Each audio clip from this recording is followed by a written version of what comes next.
Isinusulong ho ng isang research and policy group ang pagkakaroon ng mas malawak na energy security sa kabila ng mga nararanasang kakulangan ng enerhiya sa bansa. Dito ho inilatag ang mga polisiya na makatutulong para manatiling stable ang energy source ng bansa.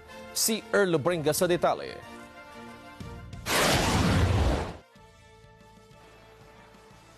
Epektibong energy policy, yan ang dapat na bigyang pansin daw ng pamahalaan sa kabila ng pinagangambahang pagkaubos ng energy supply ng bansa. Ayon sa Center for Energy Research and Policy, naniniwala sila na para ma-address ang issue ng energy security sa bansa, kailangang tumanggap ng karagdagang rekomendasyon ng gobyerno.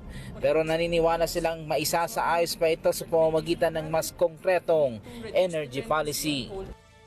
Sabi pa ng grupo na papanahon ng paglulunsad nila ng programa dahil madalas nang magkaroon ng power crisis sa bansa. Laging nakakatulong yung may additional suggestions, 'di ba? Kasi nakita naman natin marami pa ring problema yung DOE, matagal na naman nag-exist yung DOE, 'di ba? Tuloy-tuloy naman 'yan. And yet marami pa ring problema yung energy system natin. Kaya nandito kami para dagdagan yung mga suggestions na 'yon. Kung ano yung nakikita naming kulang o ano nakikita naming lapse or lack, kung saan nagkukulang. Magiging focus din ng bubuoing energy policy ng grupo ay ang paggawa ng mga solusyon para maibsan ang epekto ng climate change.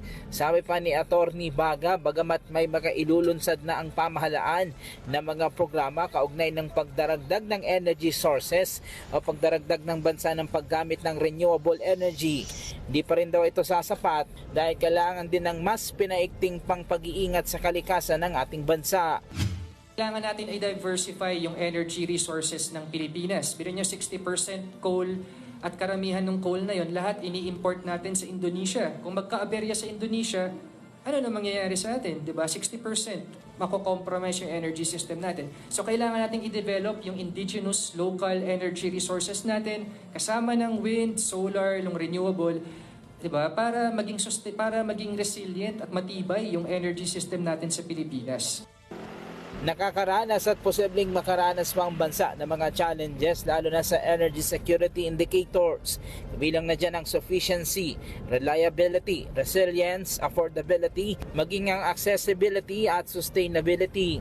Kung hindi masusolusyonan ng mga nasabing problema, hindi lang daw economic stability at social welfare maaaring maapektuhan, maging ang environmental sustainability ay maaari ding maapektuhan.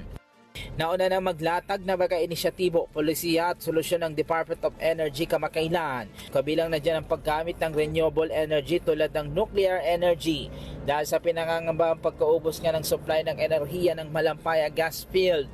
Sinabi din ng DOE na binabalangkas na nila ang mga solusyon na maaaring makatulong para hindi na lumala pang sitwasyon lalo na sa usaping power crisis.